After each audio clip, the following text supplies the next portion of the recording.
এখন ভক্ত চরিত্র কৃষ্ণ ভক্ত সুদামা সম্পর্কে একটু আলোচনা করবো। বলেন কৃষ্ণ। তো আমাদের বছরে 12টি মাসের ভিতরে 3টি মাস শ্রেষ্ঠ আমরা সবাই জানি, বৈশাখ মাস, কার্তিক মাস আর মাঘ মাস। এখন কেশবব্রত মাস চলছে। এই বৈশাখ মাস হচ্ছে তুলসী মহারানী সেবার মাস।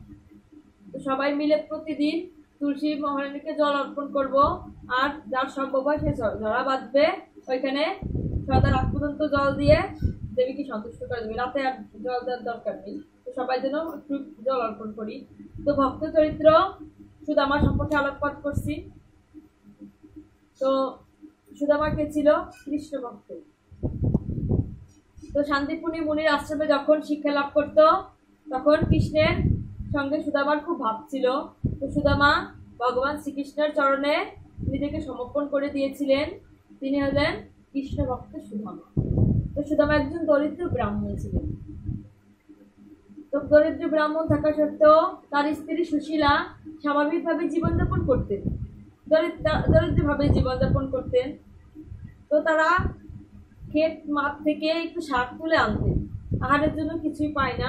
তো শাকটুকু রন্ধন করবে, একটু লবণও তাদের ছিল না। তো সুদা শাক সিদ্ধ করে ভগবানের নামে অর্পণ করে খেত। তো তাদের পরনের কোনো বস্ত্র ছিল না। তো স্ত্রী দুটো ছোট ছোট চেলিখণ্ড ছিল, আর সুদামার একটু চেলিখণ্ড ছিল। তো স্ত্রী কি করতো? এক চেলিখণ্ড কোটি মানে মাথায় দিত, আর এক খণ্ড বক্ষ আচ্ছাদন করত। একদিন স্বামীকে ডেকে বলছে যে, স্বামী, শুনেছি তোমার নাকি বাল্যকালের সঙ্গী আছে শ্রীহরি। তুমি গিয়ে শ্রীহরির কাছে আমাদের এই দরিদ্রতার কথা বলো। আমরা যে এত গরিব, তার কাছে কিছু ঔষধ চাও। সুদামা চোখের জলে ভেসে যাচ্ছে। স্ত্রীর এই দারিদ্রতার কথা শুনে নিজের শরীরে মানে চোখের জল ধরে রাখতে পারতেছে না, চোখের জল গড়িয়ে পড়তেছে। এখন স্ত্রীকে সান্ত্বনা দিয়ে বলছে, আমার এই দারিদ্রতার কারণ হচ্ছে আমার কপাল, আমার কর্মফলে আজ আমি এত দারিদ্র। হ্যাঁ, সুদামা স্ত্রীকে বলছে, আজ আমার কর্মফলে কর্মদোষে আমি দারিদ্র, আমি দুঃখী। তো স্ত্রী তবুও বলছে, তোমার সেই প্রিয় সখার কাছে একটু যাও, শুনেছি সে নাকি দ্বারকার রাজা, গেলে তোমাকে কৃপা করবে, একটু ঔষধ দান করবে, আমরা যাতে বেঁচে থাকতে পারি। তো নানা কিছু বলার পরে সুদামা বউয়ের কথা রাজি হয়েছে। এখন কি নিয়ে যাবে? কিছু তো নিয়ে যেতে হবে, রাজার কাছে তো খালি হস্তে আর যাওয়া যাবে না। তখন স্ত্রীকে বলছে যে, ঘরে তো কিছু নেই, কিছু তো একটু নিয়ে যেতে হবে, খালি হস্তে তো যেতে পারবো না। তখন স্ত্রী কি করছে? ভিক্ষায় বেরোয়েছে। ব্রাহ্মণদের 3 ঘরে ভিক্ষা করার নিয়ম ছিল, 3 ঘরের বেশি আর এক দিনে চাইতে পারবে না। তো স্ত্রী 3 ঘরে ভিক্ষা করে সামান্য চিরার খুঁত পেয়েছে, গন্ধযুক্ত চিরার খুঁত পেয়েছে, যা কিনা পুকুরেও খায় না। তুই চিরার খুঁতগুলো এনে স্বামীকে বলছে, এই দেখো এটুকু নিয়ে এসেছি। এখন স্বামী বলছে, এই রিক্ত হস্তে কিভাবে এই চিরার খুঁতগুলো নিয়ে যাব? কিসে বেঁধে নিয়ে যাব? আমি যদি আমার উত্তরের সঙ্গে বাঁধি, গির্জার তো জায়গা নেই, এতই ছোট। তখন স্ত্রী কি করছে? নিজের বক্ষ থেকে একটা কাপড় এনে ওই 2টি চেলিখণ্ডের একটি থেকে এই চিরাগুলো একটু গিট দিয়ে দিয়েছে। তো সেই সুদামা রওনা হয়েছে, হাঁটতে হাঁটতে সে গিয়েছে। সে দ্বারকার পথে হাঁটতে হাঁটতে হাঁটতে হাঁটতে পায়ে অনেক কঙ্কন বেঁধেছে, অনেক কাঁটা বেঁধেছে, অনেক ইট বালি বেঁধেছে। তো বাঁধলে পরে বসেন, তবুও সে কৃষ্ণ নাম হরি নাম জপ করতে করতে করতে যাচ্ছে। তো এরকম জপ করতে করতে যখন যাচ্ছে, তবুও কিন্তু মুখে হরির নাম কমে নাই। সে পায়ে অনেক রক্ত বেরিয়েছে, পায়ে অনেক ব্যথা, সে দ্বারকায় হাঁটতে হাঁটতে হাঁটতে হাঁটতে গিয়েছে। তো যখনই দ্বারকার সেই অট্টালিকার সামনে গিয়েছে, অনেক গেটের সামনে গিয়ে দাঁড়িয়েছে, প্রভু শ্রীকৃষ্ণ তো স্বয়ং সবকিছু জানেন। তিনি ভাবছেন, আমার বন্ধু আসছে, যদি প্রহরী তাকে ধাক্কা দিয়ে বের করে দেয় বা প্রবেশ করতে না দেয়, তাই কি করছে? সুদামাকে আনার জন্য ভগবান নিজে গিয়েছে, গিয়ে আগে গেটের কাছে দাঁড়িয়ে রয়েছে। দেখা মাত্র বন্ধুকে আলিঙ্গন করছে, হে প্রিয় সখা তুমি এসেছো সখা। এরকম কতদিন পরে, কত বছর পরে দেখা হয়েছে। বক্ষে আলিঙ্গন করে সখাকে ভিতরে নিয়ে গেছে আনন্দস্বরী।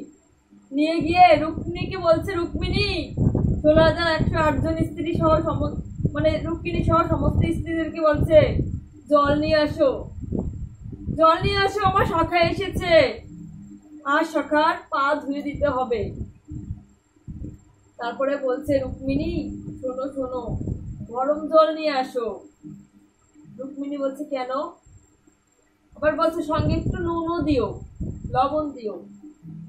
বলছে, পায়ে ব্যথা হয়েছে তো, অনেক দূর হেঁটে এসেছে, পায়ে কত কিঙ্কর, কত কাঁটা বেঁধেছে, পাথায় ব্যথার যন্ত্রণা, একটু যদি গরম জলের সহিত লবণ দেয়া যায়, সেই জল পায়ে ধুতে পড়লে কমে যাবে, ব্যথা একটু উপশম হবে। তো গরম জল আনতে বিলম্ব হচ্ছে, অনেক দেরি হয়ে যাচ্ছে। এখন ভগবান ভাবছে, গরম জল তো আমারও আছে, গরম জল তো আমারও আছে।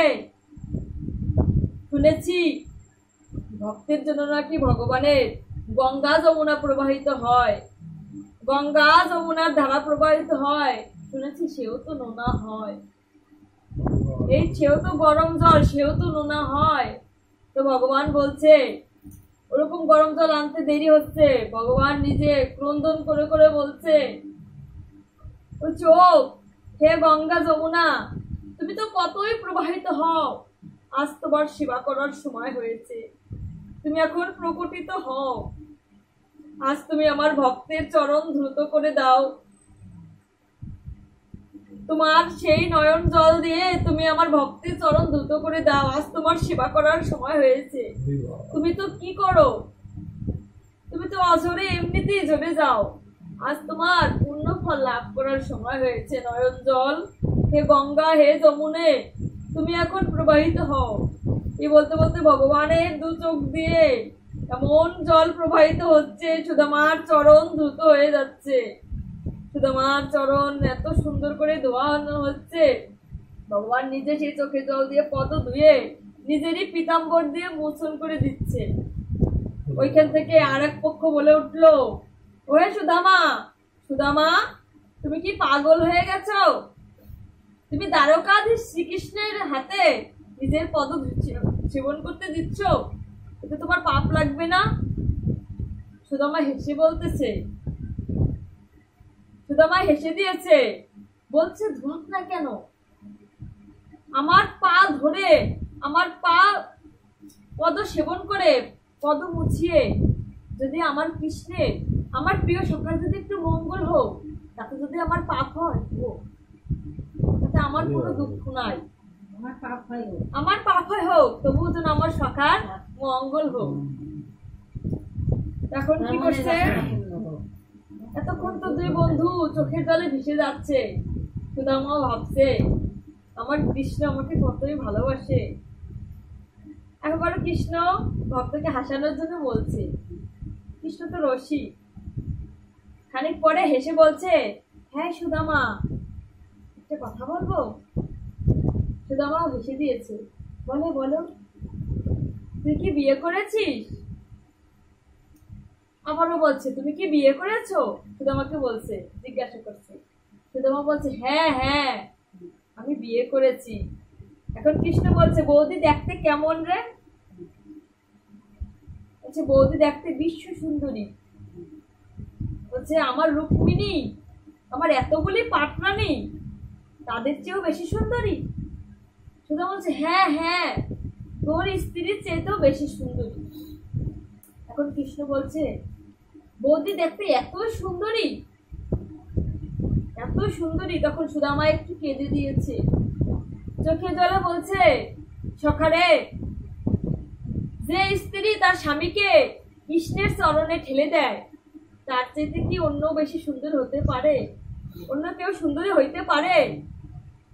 সেই সুন্দরীর কাছে হার মানাবে না? আমার স্ত্রী, আমার এই অপরূপ সুন্দরী স্ত্রী তোর চরণে আসতে আমাকে সাহায্য করেছিল রে। তাই রুক্মিণী তোর 16,108 জন পাটরানীর চেয়ে আমার এই সুন্দরী স্ত্রী বিশ্ব সুন্দরী রে সখা। হেসে দিয়েছে। দুজনে হাসতে হাসতে গল্প করছে। এখন কৃষ্ণ সব জানতা, সবকিছুই জানে। এখন বলছে বুঝলাম বুঝলাম, এখন তোর বিশ্ব সুন্দরী স্ত্রী বৌদি আমার জন্য কি পাঠিয়েছে রে? আমার জন্য কি পাঠিয়েছে? নিশ্চয়ই আমার জন্য কিছু পাঠিয়েছে। এখন সুদামা বগল তলে সেটি রেখেছিল, এখন বের করতে লজ্জা পাচ্ছে। ওই রুক্মিণী সমস্ত পাটরানী তার দাঁড়িয়ে আছে পাশে, ওদের সামনে বেরোতে লজ্জা করছে।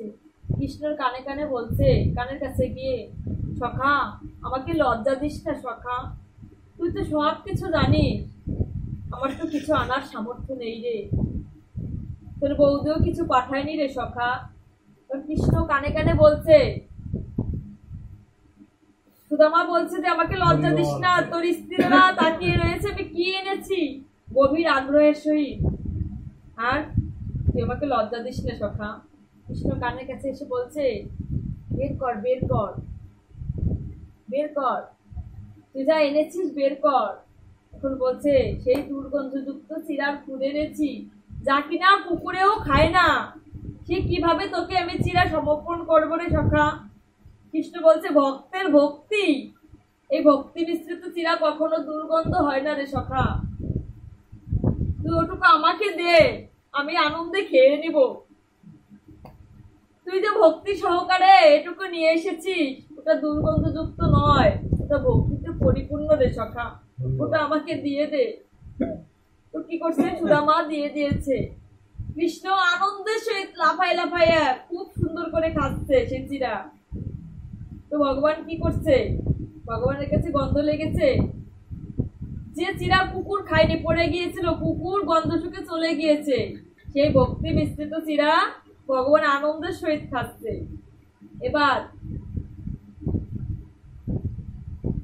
বলছে ডাক দিয়ে অন্যান্য পূজাদের যে আমার সখার জন্য রাজ পোশাক নিয়ে আসো, আমার জন্য যেরকম মুকুট এনেছো তার চেয়ে অনেক সুন্দর মুকুট, অনেক সুন্দর পোশাক আনো, আজ আমার সখাকে রাজবেশ ধারণ করাবো, আর দুজনে মিলে অনেক গল্প করব, সারা রাত আমরা ঘুমাবো না, সারা রাত দুইজনে গল্প করব। তো কি করছে, সুদামাকে রাজবেশ পরানো হয়েছে, শ্রীকৃষ্ণের চেয়েও দামি পোশাক পরানো হয়েছে, মুকুট দেওয়া হয়েছে, দেয়া হলে সুন্দর রাজটিকা অর্পণ করছে, বলছে সুন্দর করে রাজটিকা কপালে দিয়ে দাও। দেওয়ার পরে দুই বন্ধু সুন্দর করে রাত্রে গল্প করছে, সেই শান্তিপুনি মুনির কাছে যে গল্প করেছিল, গল্প করতে করতে সকাল হয়ে গেছে। যখন সুদামা চিরা দিতে চাইছিল না, তখন শ্রীকৃষ্ণ বলছিল, যারে সখা তুই তো ছোটকাল থেকে মিথ্যা বলছিস, তোর কি মিথ্যা বলার স্বভাব এখনো যায়নি? খেলতে খেলতে কতই মিথ্যা কথা বলতি, তুই এখনো মিথ্যা বলছিস? তো দুজনে গল্প করতে করতে সকাল হয়ে গেছে, সূর্যদেব প্রকটিত হয়েছে। এখন কৃষ্ণ সূর্যের কাছে এসে বলছে, আরে সূর্যদেব তুমি এত তাড়াতাড়ি প্রকট হয়ে গেলে? সূর্যদেব বলল, প্রভু আপনি একটু দেরিতে আসতে বলতেন, আমি তো এখন প্রকট হয়েই গেছি, প্রকৃতির যা নিয়ম, একবার প্রকট হলে তার অস্ত যেতে পারে না, আপনি বললে আরো দেরি করে আসতাম, আপনি তো বলেননি প্রভু। গল্প করতে করতে সে শান্তিপুরীর আশ্রমে শিক্ষা জীবনের কথা অনেক মজা করেছে, খেলা করেছে, সেগুলি বলতে বলতে সকাল হয়ে গেছে, সূর্য উঠেছে, এতে কৃষ্ণ আফসোস করছে, সূর্যদেব তুমি এত তাড়াতাড়ি প্রকট হলে, আর একটু পরেও তো আসতে পারতে। সূর্যদেব বলতেছে যে প্রভু আপনি বললে তো একটু পরেই আসতে পারতাম। তো এখন কৃষ্ণ বলতেছে সকাল হয়ে গেছে, ওদিকে বলছে যে বৌদি একা আছে, তুমি চলে যাও, অনেকক্ষণ এসেছো, তুমি চলে যাও, যাবার আগে যে রাজ পোশাক পরিধান করেছো ওগুলো খুলে রেখে যাও। কত বড় আঘাত না, যেগুলো আমি তোমাকে পরিধান করিয়েছি কি সুদামা সেগুলো তুমি রেখে যাও। তখন কৃষ্ণ কি করছে, এই ফাঁকে বিশ্বকর্মাকে ডাক দিছে, যে দেব শিল্পী বিশ্বকর্মা আপনি প্রকটিত হন। এখন বলছে বিশ্বকর্মা এসেছে, হ্যাঁ প্রভু কি আদেশ বলুন। বলছে তুমি সুন্দর করে একটা রাজ সিংহাসন মানে আমার যে রাজপ্রাসাদ রয়েছে অট্টালিকা তার চেয়ে তো বড় অট্টালিকা তৈরি করো,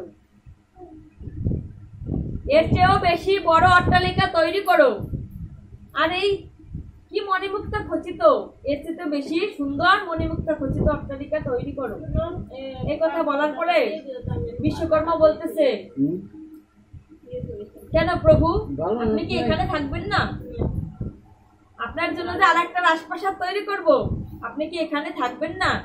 তো প্রভু হেসে দিয়েছে, বলছে তুমিও জানতে পারবে সময় হলে।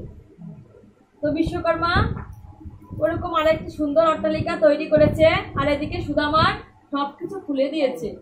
খুলে রেখে যে ছিন্ন বস্ত্র পরিধান করা ছিল সেই ছিন্ন বস্ত্র পরিয়ে দিয়েছে।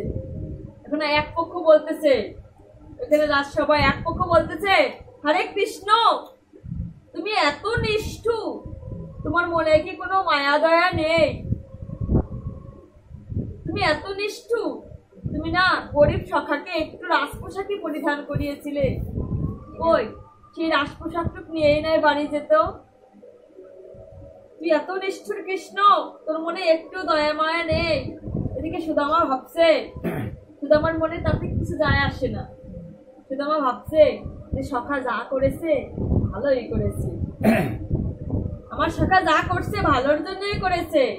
ওই এক পক্ষ ওই কথা বলায় কৃষ্ণ বলতেছে, আরে আর যদি সুদামাকে রাজপোশাক পরিধান করে আমি পাঠাই, যখন ও রাস্তা দিয়ে হেঁটে যাবে তখন ওকে দেখে সবাই ধিক্কার দিবে। গরিব ব্রাহ্মণের বেটা রাজার কাছে এসেছিল কিছু নেওয়ার জন্যে, ও এতই গরিব, লোভী লোভী, রাজার কাছে কিছু নেওয়ার জন্য এসেছিল। আমি এই ভক্তের অপমান সহ্য করতে পারবো না রে। প্রজাদের বলতেছে, আমি এই ভক্তের অপমান সহ্য করতে পারবো না। আমার চরণে কেউ অপরাধ করলে ক্ষমা করে দিই, আমার ভক্তের চরণে কেউ অপরাধ করলে আমি সেটা ক্ষমা করতে পারি না। আমি এই বৈষ্ণব অপরাধ সহ্য করতে পারবো না রে। এক পক্ষকে বলছে, আমাকে তুই নিষ্ঠুর বল, আমাকে তোরা খারাপ বল, আমি সহ্য করে নেব, কিন্তু আমার ভক্তের অপমান আমি সহ্য করতে পারবো না।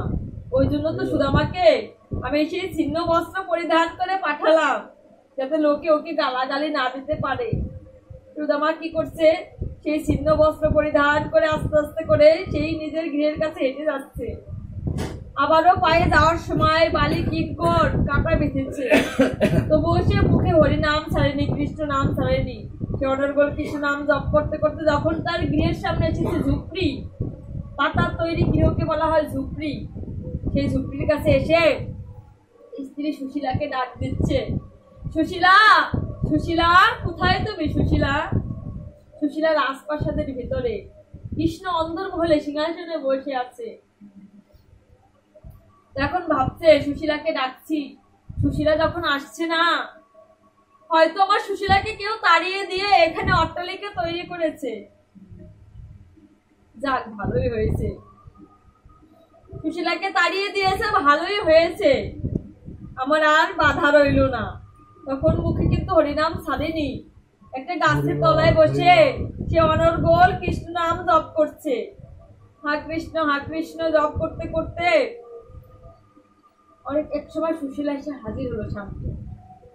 সুশীলা এত রাজ পোশাক পরিধান করছে, এত গহনাগাটি পড়ছে, অলংকারের শব্দে ওর সুশীলার দিক তাকায় ভাবছে, বলতেছে, কে তুমি?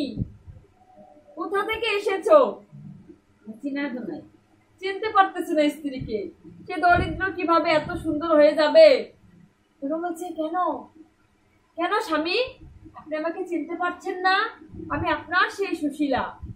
বলছে, না না, কিছুতেই তুমি আমার সেই সুশীলা হতে পারো না, আমার সুশীলা তো ছিন্ন বস্ত্র পরিধান করা, ও তো এত সুন্দর হতে পারে না, এত অলংকার সে কোথায় পাবে?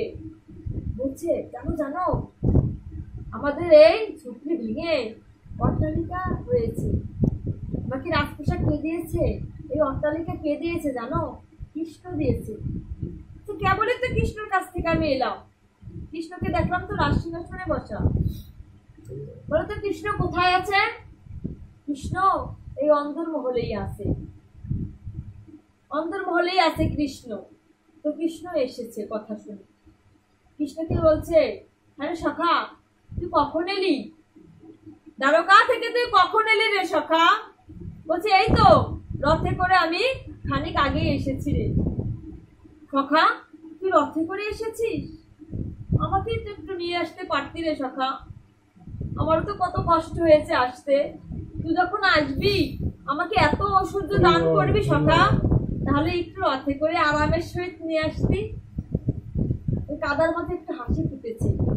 তখন বলছে কৃষ্ণ, সখা রে আমি তোকে রথে করে আনতে পারতাম সখা, কিন্তু পথে যখন আমি আসতেছিলাম তখন এই পদমাটি, ভারতবর্ষের মাটি, মা মাটি বসুন্ধরা আমার কাছে কেঁদে কেঁদে বলছে, এই সুদামাকে তুমি ঔষধ দান করছো। এই সুদামা তো এত অট্টালিকা, এত স্বর্ণ গহনা পেয়ে আমাকে ভুলে যাবে রে। আমার পায়ে আর কখনো, আমার বক্ষে আর কখনো ওর পা আসবে না। সখা হে প্রভু কৃষ্ণ, তুমি সুদামাকে রথে নিও না, এই শেষবারের মতো আমার বক্ষে ওকে পা রাখার সুযোগ দাও। এই কথা বলাই কি করছে শ্রীকৃষ্ণ, মা বসুমতীর কথা রাখার জন্য সুদামাকে রথে করে আনেনি। ও শুধু দান করায় অহংকারী হয়ে যাবে সুদামা, আর মাটিতে পা রাখবে না। সেই মাতা বসুমতী কি করছে, কৃষ্ণর কাছে অনুরোধ করছে, এত বড় ভক্ত যদি আমার বক্ষে না হেঁটে যায় আমি কিভাবে পবিত্র থাকবো? আমার তো আর পবিত্র থাকা হবে না রে সখা, আমি তো আর পবিত্র থাকতে পারবো না, আর ধন্য হতে পারবো না। এই কৃষ্ণ ভক্ত সখা আজকের মতো একটু সুযোগ দাও, আমার বক্ষ দিয়ে যেন সুন্দর করে হেঁটে হেঁটে সুদামা এসে আমাকে ধন্য করে। তো কি করছে কৃষ্ণ, তাই কথা রাখার জন্য আনেনি। বলছে সখা, সুদামা বলতেছে তুমি আমাকে ঔষধ দান করলে সখা।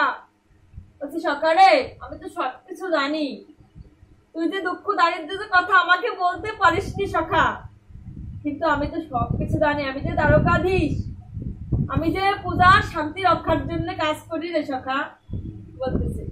তখন সুদামা ওই অট্টালিকায় অনেক বছর বাস করতে লাগলো, কিন্তু সেই কৃষ্ণকে ভুলে যায়নি। তারপর কি করছে, কৃষ্ণর নাম নিয়ে ওই অন্দরমহলে বাস করতে করতে একসময় দেহ ত্যাগ করে শ্রীকৃষ্ণের চরণে বিলীন হয়ে গেছে। এত সুন্দর কৃষ্ণ ভক্ত, তাই ওনার নাম হয়েছে কি কৃষ্ণ ভক্ত সুদামা। জয় জয় রাধা গোবিন্দ।